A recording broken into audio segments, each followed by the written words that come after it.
Welcome to the deep dive. This is where we take the resources you send us, the topics you're curious about, and we dive deep into them. Exactly. So today we're looking at something fundamental. It's about essential daily English sentences, specifically for beginners. hmm We've got this PDF source you shared, Essential Daily English Sentences.pdf. And our goal, our mission today, is to arm you with those common phrases you need to start having real conversations in English. Yeah, it's like getting your starter pack for English conversation. These Yeah. aren't just random words. They're phrases that, actually work in everyday situations. Right. It's about how they function in real life. Precisely. Yeah. And it's kind of surprising how just a few key phrases can get you quite far, actually. Okay, let's jump in then. First section, conversation starters, greetings, how you kick things off. These essentials. First phrase on the list is, how's it going? Now, many of you probably know, how are you? So this is like a variation. It is, yeah. A very, very common one, how's it going, is generally, well, more informal, more casual. Though you'll hear it in workplaces too, if the atmosphere is relaxed. And the source mentions something about pronunciation. Ah, yes. This is key. Native speakers often link the words, so it sounds more like, how's it going? How's it going? Right. Yeah, and that final G often gets dropped or is really soft. It's one of those little things that makes speech sound more natural, more fluid. Good tip. And the reply the source suggests. Nice and simple. Pretty good. How about you? Haha. Keeps the conversation alive, doesn't it? Puts the ball back in their court. Exactly. And the main advice here, for all these really, is to actually say them Yeah. out loud. Yeah, you've got to practice. Get your mouth used to making those sounds. It's physical, isn't it? Like learning any skill. You have to practice the motions. It feels awkward at first, maybe. Definitely. A bit clumsy, but then it gets easier. Mm-hmm. Builds confidence, too. Okay, number 2. What have you been up to? This feels a bit more, I don't know, involved than just I. It is. Yeah. It's inviting the other person to share a bit more, like, about their recent life, what's been happening. That's right. The source gives a great example. Long time no see. What have you been up to? Perfect for when you bump into someone you haven't seen for a bit. And the typical response given. Not much. Just working a lot. A classic. So many people say that. It's almost the default answer, isn't it? Not much. Could mean anything. It really could. It's polite, concise, doesn't force you into a long story unless you want to give one. Again, the advice is practice saying it. Let's I'm- try. Long time no see. What have you been up to? Not much, just working a lot. It flows pretty well. Yeah, that not much. It's sort of a placeholder sometimes, isn't it? It can be. It signals nothing major to report, but leaves the door open if the other person wants to ask more. It's subtle. Okay, and that leads nicely into phrase number 3. Yeah. I've been keeping busy. Exactly. This is listed as a common response to, what have you been up to lately? Makes sense. Yeah, in a lot of English-speaking cultures, being busy is, well, almost expected. Or seen as a good thing, maybe. Like a badge of honor. Yeah. So, I've been keeping busy is a safe, easily understood answer, even if busy just meant watching TV. Ah, right. So you can kind of see a mini conversation forming here. You can. What have you been up to lately? Oh, not much. Yeah, me neither, really. I've been keeping busy, though. It's like a little script for catching up briefly. Exactly. These first few, they seem simple, but they're the absolute foundation. Get these down, practice them, and you're on your way. Like basic chords on a guitar. Nice analogy. Okay, let's move on. Talking about your day. 3 phrases here. First, I've got a lot on my plate today. Mm-hmm. And you spotted it right away. Plate. Yeah, sounds like food, but it's not, right? An idiom. Spot on. It's an idiom. The image is a plate piled high with food, but it means you have lots of tasks, lots of responsibilities, things to do. Okay. The source reminds us, I've is just I have. Yeah. And yeah, definitely not about eating. The example is useful a coworker asking about lunch. Right.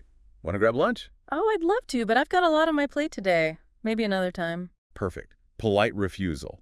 Everyone understands. That means you're swamped. We've all been there. Definitely. Try saying that one aloud, too. Need that slightly regretful tone. Yeah, tone matters. And idioms, they're great because they're vivid, but tricky for learners because the meaning isn't literal. Gotta learn them in context. Exactly what the source helps with. Okay, next one for a tough day. I just need to get through today. Oh, I feel this one. Me too. Mm, We all have those days, right, where you're just watching the clock. Totally. So this phrase expresses that feeling perfectly without needing a long explanation. Someone asks, how's your day going? And you might say, ugh, I just need to get through today. It's Yeah. been nonstop. Exactly. It conveys that weariness, that desire for the day to just be over. Very common. It's relatable, a shared feeling. Let's try that exchange. How's your day going? Oh, I just need to get through today. Bit of a rough one. Yeah, it gets the point across concisely. And again, how you say it adds meaning. Little sigh, maybe? Right. Communication is more than just words. Okay, the last one in this talking about your day section is much happier. That made my day. Ah, yes. A lovely phrase. You use this when someone does something kind, thoughtful, maybe unexpected, that just gives you a real boost. The example is great, someone bringing you coffee. Mm-hmm. Really? For me? Oh, thank you. That made my day. It shows more appreciation than just thanks. It's like genuine delight. Yeah, it emphasizes the impact of the gesture. The source also gives the alternative, you made my day. Which is also great. Directly acknowledging the person. Makes them feel good, too. Let's try that one. Hey, I brought you that pastry you like. Oh, wow. Seriously. Thank you so much. You made my day. Feels nice to say, doesn't it? It really does. Using language for positive connection. That's a huge part of it. Okay, changing gears again. Practical stuff. Ordering food or drinks. Essential skill. Absolutely. First phrase. Could I get a item, please? The polite way to order. Cafes, restaurants, bars. Exactly. The Yeah. source gives examples. Could I get a salad, please? Or could I get a latte, please? The key bits are could I and please. Politeness markers. So much better than just, I want a coffee. Definitely. In English-speaking contexts, that softening with could is generally preferred. Good manners, So you just slot in what you want. Let's practice. Excuse me, could I get a large cappuccino, please? And a typical reply might be, sure thing. Anything else for you? Good to anticipate the responses, too. True. Okay, next one. Helpful if something isn't quite right, especially clothes shopping. Do you have this in a different size? Yeah, very useful. The source example is trying on a jacket. It doesn't fit. So you'd say, I like this jacket, but do you have this in a different size? Exactly. And as you hinted earlier, you could adapt this. Do you have this in blue? Do you have this in a smaller size? Right. The basic structure works for different variations. Mm-hmm. The example dialogue continues. Sure, what size do you need? Mm. Very standard interaction in a shop. Let's practice that bit. Excuse me. I really like these shoes, but do you have them in a different size? Let me check for you. What size are you looking for?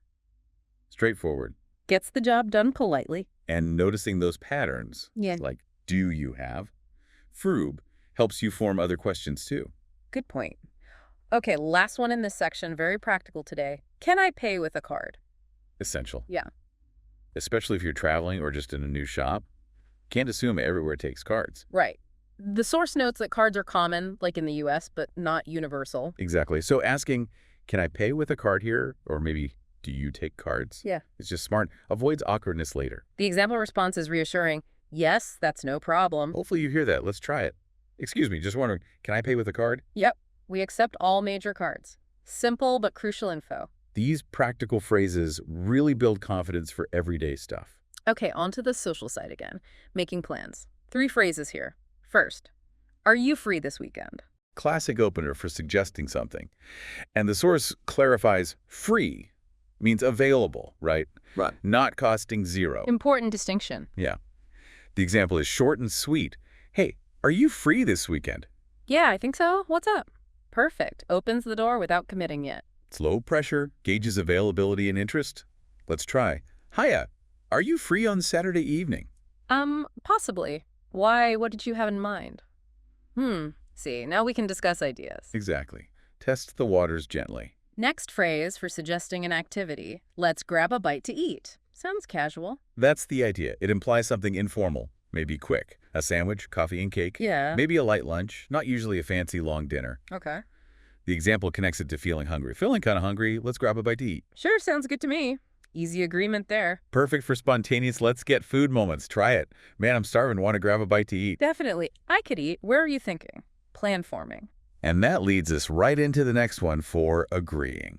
Which is Sounds good to me. simple, positive agreement. Like saying yes to a suggestion. Exactly. The example's about meeting time. Let's meet at 7. Reply. Sounds good to me. Clear, concise, yes. Although the source humorously notes you might need to check AM or PM. Ah, yes. Context is everything. Don't want to be 12 hours early or late. True that. Let's practice. Shall we aim for coffee around 10:30 tomorrow? Sounds good to me. Easy peasy. These planning phrases are key for building connections, aren't they? Absolutely essential for a social life in English. Okay, last category. Very important. Asking for help, especially in new places. First phrase. Excuse me, do you know where place is? Your go-to for asking directions or finding locations politely. Excuse me is the crucial starting point. Gets attention respectfully. Then you slot in the place. Source gives examples like the train station or the nearest restroom. Useful examples. The template is adaptable. Let's try the bank example. Excuse me, do you know where the nearest bank is? And hopefully you get a helpful answer like, yes, there's one just down that street on the left. Fingers crossed. The structure, do you know where X is really fundamental for asking about locations. Master that, and you're set for many situations. Okay, second phrase for getting help. I'm looking for something or someplace. How's this different? It can feel a little softer, maybe less direct, like you're stating your situation first. The example illustrates it well. Hi, excuse me, I'm looking for the post office. Could you tell me how to get there? States the need, then asks for help. It's a gentle approach. Let's try. Excuse me, sorry to bother you. I'm looking for a pharmacy. Oh, sure, there's one just around the corner. Again, hopefully helpful.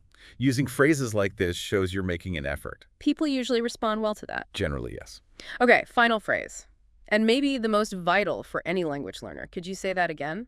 Absolutely indispensable. A lifesaver. Use it anytime you don't understand. Someone speaks too fast. Or uses words you don't know. Or it's noisy. Exactly. Could you say that again? Is always appropriate. The source uses the example of not catching a price. Someone says $15.95. And if you didn't hear it clearly, you'd say, oh, sorry, could you say that again? Precisely. It's much, much better than guessing or just nodding along. Shows you want to understand. Let's try. Okay, your total is $23.80. Sorry, could you say that again? Yeah. Simple, direct, super useful. It really is. Gives the other person a chance to repeat, maybe slower or phrase it differently. Shows engagement. Wow, okay. This one feels like it's asking for a bit more information. It does, yeah. Usually you wouldn't lead with this immediately, unless maybe you haven't seen the person in a while. It invites them to share something about their recent life. Like the example, long time no see, what have you been up to? Right. And the reply there is, not much, just working a lot. Which is, quite a common response these days, isn't it? Just working a lot. It really is. Hey. Maybe says something about our modern pace of life, you know, always busy or feeling like we should be busy. Or maybe it's just an easy, safe answer if you don't want to go into detail. That too. It functions as a perfectly acceptable, concise response. Doesn't require a long story. Okay, and that leads us nicely into the third phrase, I've been keeping busy. Often used as a direct answer to, what have you been up to? Exactly. It's a neat little package. Acknowledges the question, confirms you've been active, but doesn't necessitate listing everything you've done. The example shows that loop. What have you been up to lately? And the answer? Oh, not much. I've been keeping busy. Polite closes the topic for now. So those three give you a good start for just initiating contact, catching up briefly. A really solid foundation for those initial moments. Right. So moving on from greetings, the PDF dives into phrases for talking about your day. The first one is, I've got a lot on my plate today. Ah, a great idiom. Yeah, I like this one too. It's visual. You immediately get a sense of being overloaded. And it's crucial to understand it is an idiom. It's not about food, obviously. It means you have many tasks, responsibilities. You're just swamped. Yeah, the example they give is good. A coworker asks about lunch. Right. Do you want to grab lunch later? And the reply is, I'd love to, but I've got a lot on my plate today. Maybe another day. See, it's a polite way to decline. You're giving a reason being busy without having to list every single meeting or deadline. It definitely softens the no. Just saying no, I can't can sometimes feel a bit abrupt. This explains why. Exactly. That indirectness is often important, especially in workplace or social settings. Maintains the relationship. Okay, the next one for talking about your day takes a different turn. I just need to get through today. Oof. Yeah, we've all had those days, haven't we? Definitely. This phrase taps right into that feeling of just surviving a tough day. Stressful, difficult, overwhelming. It conveys that sense of endurance. Just gotta make it to the finish line of the day. The example dialogue captures it well. How's your day going? And the response, ugh, I just need to get through today. It's been so busy. That initial, ugh, Adds so much feeling, too. It really does. It signals exhaustion or frustration immediately. It's a very relatable sentiment. And it often generates empathy, you know? The listener usually gets it. They might offer sympathy or just understand you're not having the best time. Without you having to list all the reasons why it's a bad day. Precisely. It's shorthand for I'm struggling a bit right now. Okay, but on a brighter note, the next phrase is much more positive. That made my day. Ah, yes. This is a lovely one. It feels like more than just thank you, doesn't it? Much more. It expresses a deeper level of appreciation. It signifies that someone's action had a genuinely positive emotional impact on you. The coffee example in the PDF illustrates this perfectly. Someone brings you coffee unexpectedly. Hey, I got you some coffee. Really? For me? Oh, thank you. And then, that made my day. It elevates the simple act of getting coffee. It tells the person their kindness, their small gesture really resonated and brightened things up significantly. And the source also notes you can say, you made my day. Puts the focus right on the person. Yes, attributing the positive feeling directly to them. It's a wonderful way to express gratitude and strengthen a connection. Feels good to say, feels good to hear. Absolutely. Okay, so we've covered talking about the good days and the tough days. Now, let's shift to something very practical. Ordering food or drinks. Essential skills. First up, could I get an item, please? Seems straightforward, but the politeness factor is key here. Absolutely. Using could I get is a standard, polite way to order in cafes, bars, restaurants. It's a request, not a demand. The example is simple. Hi, could I get a medium latte, please? And the likely response, sure. Do you want anything else? Clean, efficient, polite. And that word please at the end. Non-negotiable for politeness. Oh, completely. It costs nothing and makes a huge difference in tone. No. Turns it from an order into a respectful request. You'll always want to add that. Good tip. Okay, next in this category, something for shopping. Do you have this in a different size? Ah, the eternal clothing store question. Happens all the time, right? You find something you like, but it's just not the right fit. Exactly. This phrase is your go-to. It's direct, clear, and polite. The example. I like this jacket, but do you have this in a different size? And the likely follow-up from the staff. Yeah. Sure, what size do you need? Yeah. Very standard interaction. It just gets straight to the point without any fuss. You're stating a need, asking for an alternative. Keeps it simple. Okay, final one in this practical section. Can I pay with a card? Still relevant, even now. Yeah, the source mentions that in the U.S., cards are super common, but it's still a good question to ask, just in case. You never know. Exactly. Small shops, market stalls, maybe temporary technical issues. It's always safer to confirm before you get to the checkout. Avoids that awkward moment. The example is simple. Excuse me, can I pay with a card here? Yes, that's no problem. Or, occasionally, sorry, cash only, which is why you asked. Definitely avoids potential hassle for everyone involved. Good habit to get into, especially when traveling. For sure. All right, changing gears again. Now we're talking about making plans with people. First phrase, are you free this weekend? A classic opener for suggesting getting together. And the clarification in the source is important. Free means available time-wise, not cost-wise. Yes, that's a key distinction for learners. It's about having unscheduled time. The example dialogue is basic. Hey, are you free this weekend? Yeah, let's do something. Beep. It's an initial probe. Doesn't commit to anything specific yet, just gauges availability and interest. It's quite low pressure, isn't it? You're not immediately suggesting a 5-hour hike or an expensive dinner. Exactly. It opens the door. If they say yes, then you can figure out the specifics. If they say no, no big deal. Good strategy. Next phrase for planning. Let's grab a bite to eat. Another really useful, common one. And the nuance here, as the source points out, is that it usually means something casual, right? Not a fancy meal. Generally, yes. Grab a bite implies something relatively quick and informal. Lunch, a snack, maybe coffee and cake. Not usually a formal evening dinner. The example reflects that casual feel. I'm feeling kind of hungry. Let's grab a bite to eat. Sure, let's do it. Easy, spontaneous. It suggests a lower commitment of time and formality, making it easier for people to say yes on the spur of the moment. It's often more about the company than the food itself. Makes sense. And the final one in this planning section. Sounds good to me. The universal agreement phrase. Simple, effective. Use it when someone suggests something and you're happy with it. Exactly. The example is, let's meet at 7. Sounds good to me. Done. Plan agreed. And the source adds a funny note about context, usually telling you if it's 7 a.m. or p.m. Context is everything. But the phrase itself is crystal clear. It means, yes, I agree to that plan. No ambiguity. Signals you're on board, ready to go. Very useful. Okay, final category. Phrases for asking for help. Super important. The first one is, excuse me, do you know where place is?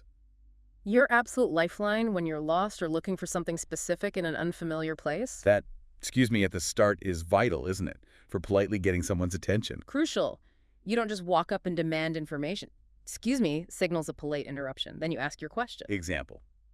Excuse me, do you know where the nearest bank is? Sure, it's right around the corner, hopefully. Very practical for travelers or anyone new to an area. The source also mentions maybe showing something like a hotel card can help clarify. Yeah, visual aids are great, especially if there's a bit of a language barrier or maybe pronunciation uncertainty. Makes it really clear what you're looking for. Good point.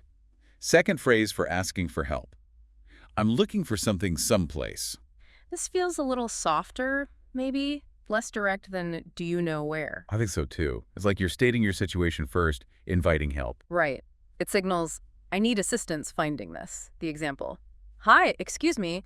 I'm looking for the pharmacy. Is there one nearby? It seems less like putting someone on the spot.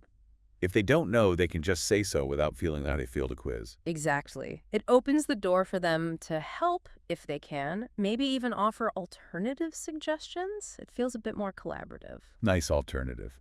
And the last phrase, possibly the most important for any language learner. Could you say that again? Oh, absolutely essential. Non-negotiable. You will need this. Because people talk fast, use words you don't know, have different accents. Yeah.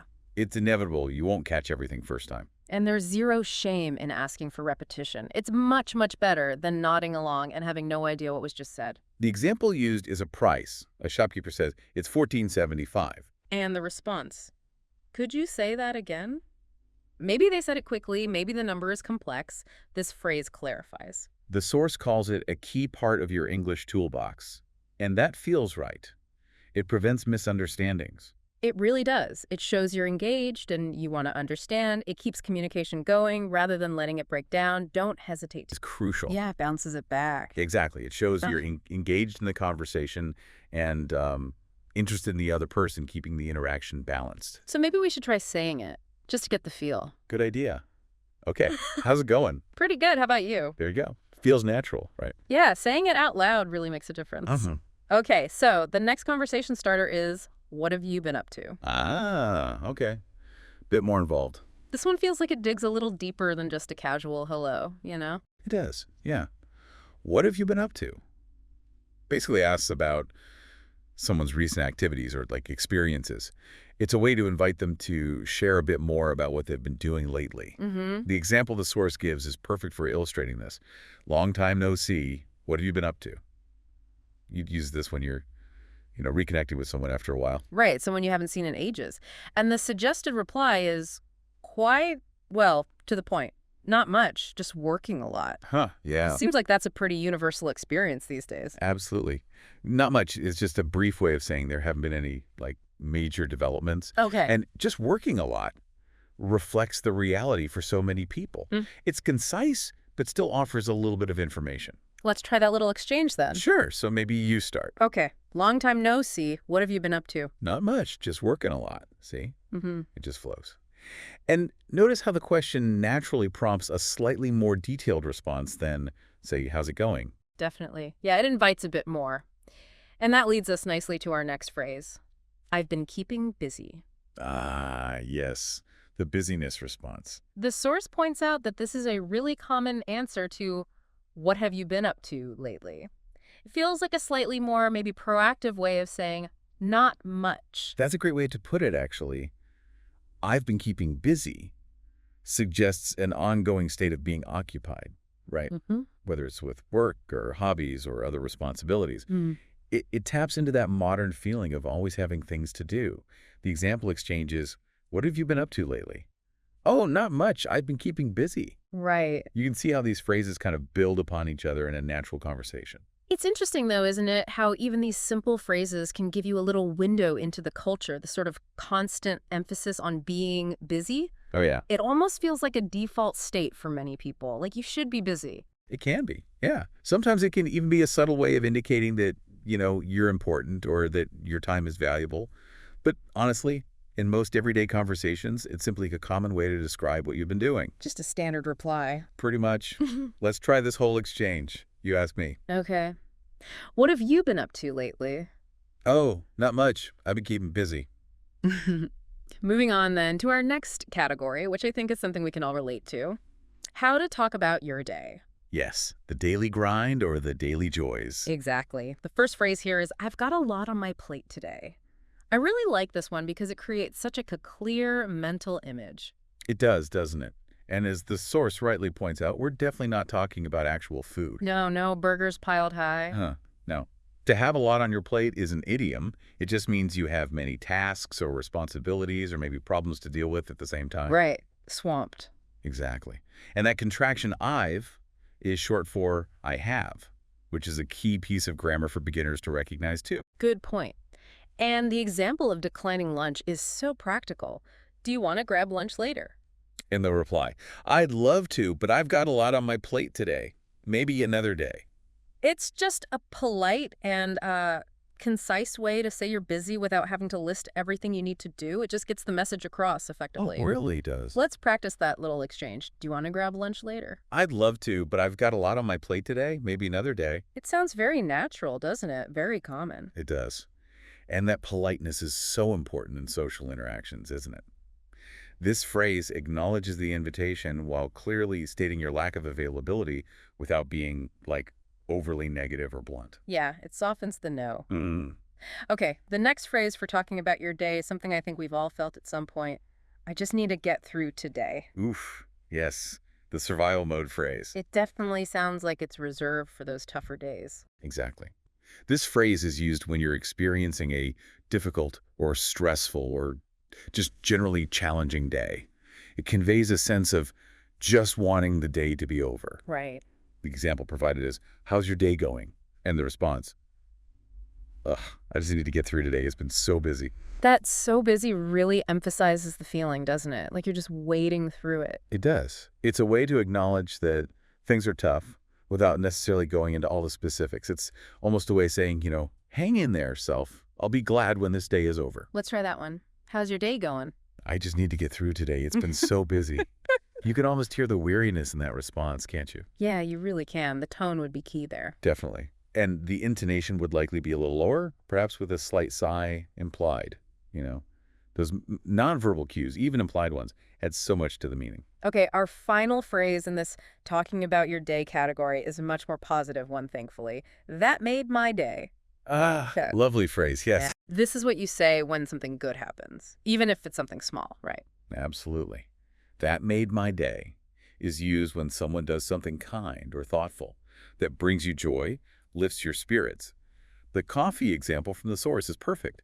Hey, I got you some coffee. Really? For me? Oh, thank you. That made my day. It just shows genuine appreciation and highlights the positive impact of the other person's action. And the source also mentions you can say, you made my day, which is equally effective, just slightly different focus. Yeah, focusing on the person versus the action. It's such a lovely phrase to both hear and to say, I think. I agree. It really emphasizes the positive effect someone has had. Let's try that exchange. Hey, I got you some coffee. Really? For me? Oh, thank you. That made my day. It's a simple interaction, but it carries a lot of warmth, doesn't it? It really does. And taking the time to notice and acknowledge those small positive moments can really boost everyone's spirits, I think. Definitely. Okay, now we're moving into a very practical area, ordering food or drinks. Essential skill. Absolutely. The key phrase here is, could I get an item, please? The source makes a point about how polite this structure is. Yes, absolutely. Using could I get, please, is a very polite and, frankly, standard way to order in cafes, bars, restaurants, you name it. Why could? What makes it polite? Well, could is a modal verb, and it softens the request. It makes it less direct than saying, I want, or, heaven forbid, give me. Right, less demanding. Exactly. And, of course, adding please is just fundamental politeness in English. The example is straightforward. Hi, could I get a medium latte, please? And the response, sure. Do you want anything else? See?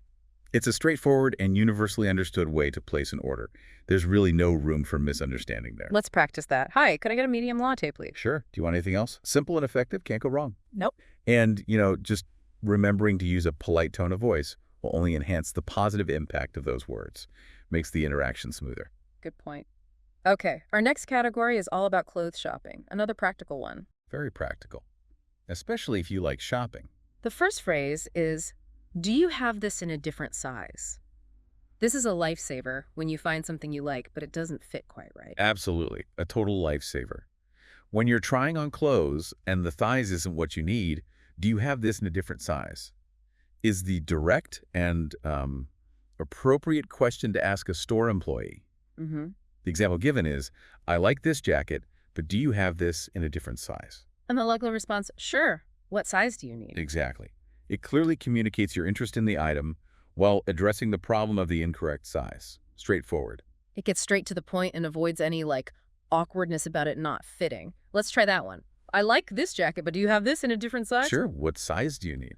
It's such a useful phrase to have ready when you're shopping, isn't it? Oh, definitely. Saves a lot of miming. It is indeed.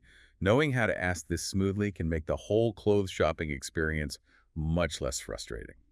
Okay, the second phrase for shopping is, can I pay with a card?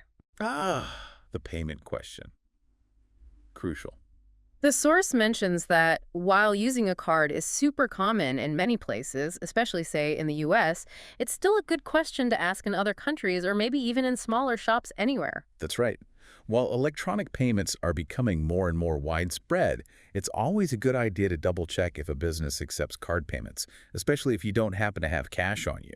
Right. Avoid that awkward moment at the till. Exactly. Can I pay with a card is the standard way to ask. The example is, excuse me, can I pay with a card here? Yes, that's no problem. Simple as that. It's polite and directly addresses the payment method. It's a simple question, but it can definitely save you from an embarrassing situation at the checkout. Let's practice that. Excuse me, can I pay with a card here? Yes, that's no problem. A really helpful phrase for when you're traveling too, obviously. Oh, absolutely. Essential for travel. Definitely. And in some cultures or smaller places, cash might still be preferred, so it's always respectful just to ask up front. Good point. Okay, now we're moving on to making plans with other people. Social stuff. Yeah, connecting with others. The first phrase is, are you free this weekend? This source makes a really important point here. When we say free, we're talking about whether you have any plans, not whether something costs money. That's a crucial distinction for language learners. Yeah. Absolutely vital. When you ask, are you free this weekend? Mm-hmm. You're asking if the person has any prior commitments or scheduled activities for that time. You're asking about their time, their availability. Precisely. It's a general way to see if they're available to potentially do something together. The example is nice and simple. Hey, are you free this weekend? Yeah, let's do something. See? It's a casual way to start suggesting plans, opening the door. It's open-ended too, isn't it? It doesn't box the other person into agreeing to a specific activity right away. Exactly. Let's try that. Hey, are you free this weekend? Yeah, let's do something. It just sets the stage for figuring out the details later. Okay. It's the initial step in seeing if your schedules might align. Gotcha. The next phrase for making plans is, let's grab a bite to eat. Another really common casual one. The source explains that this is a casual suggestion for a light meal. Definitely not like a formal dinner invitation. Yes, let's grab a bite to eat is very informal. It's an invitation to have a quick and relaxed meal together. Could be lunch, could be a snack, or just something light in the evening. Right. The focus is more on spending time together in an easygoing way rather than having a fancy dining experience. So low pressure. Very low pressure. The example is, I'm feeling kind of hungry. Let's grab a bite to eat. Sure, let's do it. It's a very common and friendly way to suggest getting food. Super useful. It implies something easy and without much commitment, time-wise or money-wise usually. Let's practice that. I'm feeling kind of hungry. Let's grab a bite to eat. Sure, let's do it. It sounds very natural and inviting, doesn't it? It does. Very relaxed. It does. And your tone of voice should obviously match that casual, friendly intention. Okay. Our final phrase for making plans is a great one for agreeing with someone. Sounds good to me. Simple, positive, effective. It is simple, but really effective, yeah. Sounds good to me is just a straightforward way to express your agreement with a suggestion or a plan someone's proposed. Like the example, let's meet at 7. Sounds good to me. Mm-hmm. It indicates that you're happy with the proposed time or arrangement. Now, the source humorously points out that you might, need to clarify if it's 7 a.m. or 7 p.m. depending on the context. Oh, yes, good But point. generally, it's a clear way to say, yes, I agree. It's concise and positive, confirms the plan, Let's try that. Let's meet at 7. Sounds good to me. Easy peasy. Exactly. It keeps the conversation moving forward and confirms that everyone is on the same page. No ambiguity. Right. Now we're on to our last category for today. Phrases for asking for help. Also incredibly important. We all need help sometimes. We do. The first one is very polite. Excuse me, do you know where something is? Yes, starting with, excuse me, is a really important element of politeness when you need to approach and ask a stranger for help. Can't skip that. No, definitely signals you need their attention politely. And then, do you know where planner is? Is a direct yet respectful way to inquire about the location of a place, or maybe an object. The example. Excuse me, do you know where the nearest bank is? Sure, it's right around the corner. A very standard and effective way to get directions or information. You'll hear and use this a lot. It shows that you're being considerate of their time and, being respectful by asking politely. Let's practice that. Excuse me, do you know where the nearest bank is? Sure, it's right around the corner. A fundamental phrase for navigating new places, wouldn't you say? Oh, absolutely. Couldn't manage without it. Indeed. And in any unfamiliar environment, it's an absolutely essential tool to have in your pocket. Okay, the next phrase is another polite way to ask for help from someone you don't know. I'm looking for something or someplace. Right, I'm looking for is maybe a slightly less direct way to ask for help compared to, do you know where Kalendi is? How so? Well, it explains your situation first, I'm looking for, and then it kind of invites the other person to offer assistance if they can. The example is, hi, excuse me, I'm looking for the pharmacy. Is there one nearby? Ah, okay. That addition, is there one nearby, makes it more direct again. Exactly. It encourages a more specific and helpful response, rather than just leaving it hanging. So it's maybe a gentler way to approach someone without immediately putting them on the spot with a direct question. Precisely. Let's try that. Hi, excuse me, I'm looking for the pharmacy. Is there one nearby? Oh, yes, it's right around the corner. It feels a little less demanding somehow. It does. It gives the other person just a moment to understand your need and then offer help if they're able to. Okay, our final phrase, and honestly a really crucial one for anyone learning English is, could you say that again? Oh, massively important, yes. The source really emphasizes how valuable this simple question can be. Absolutely. Could you say that again? Is incredibly useful when you don't understand what someone has said. Maybe they spoke too quickly. It happens all the time. Or they used words you haven't learned yet. Or maybe there was just too much background noise. And again, using could makes it a polite request. Right. Not what. Definitely not just what. The example in a shop is so realistic. Excuse me, how much is this? It's $14.75. Could you say that again? It's a perfectly normal and acceptable thing to ask. Nobody will mind. No, absolutely. It shows that you're engaged and you really want to understand and gives the other person a chance to repeat, maybe slower, or clarify. Exactly. Let's practice that. Excuse me, how much is this? It's $14.75. Sorry, could you say that again? It's a phrase that can prevent so many misunderstandings, honestly. It really can. Don't ever be afraid to use it. Yeah. Seriously, it's not a sign of weakness. It's a sign of your commitment to learning and communicating effectively. Well, wow, we've really covered a lot of ground today, haven't we? Taking a proper deep dive into these essential daily English sentences. We really have. From those first greetings right through to asking for assistance when you're lost or confused. It's quite amazing how these seemingly straightforward phrases really form the foundation of so many everyday conversations. They truly do. And understanding not just what these phrases mean, but also when and how to use them. Yeah, the context. Along with those all-important pronunciation tips we touched on, like the linking and dropping sounds. That's absolutely key to building real confidence in speaking English.